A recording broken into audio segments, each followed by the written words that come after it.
আবার অনেকে বলবে যে এত কাল চললো আবার হুজুর এসে নতুন মশলা দেয়। হাজরিন, অনেক জিনিস ভুল ভ্রান্তি থাকে।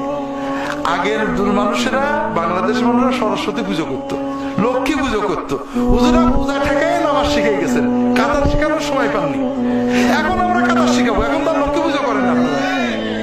কাজে হুজুররা যতটুক পেরেছেন আমাদেরকে আলহামদুলিল্লাহ ভালো জায়গায় রেখে গেছেন। আগে আপনারা ট্রাক্টর চিনতেন না, ঠিক না? এখন তো চেনেন। এখন বলবেন নাকি যে আগের যে ট্রাক্টর ছিল না আমরা চালাবো না, কোন নাকি?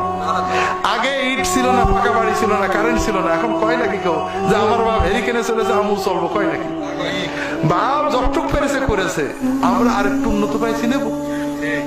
আমাদের পীর মাসায় গোলামায়ে কেরাম, আমাদের সমাজের লোকেদের তখন সরস্বতী পূজা, লক্ষ্মী পুজো, কালী পুজো কিছুই ছিল না।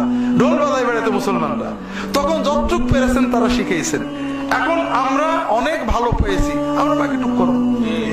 কাজী খবরদার নবীর সুন্নত পেয়ে আগের অজুহাত দেবেন না। আগের হুজুররা যা করেছেন ঠিক আছে, তারা কিছু করেছেন আর কিছু করার পরিবেশ পাননি।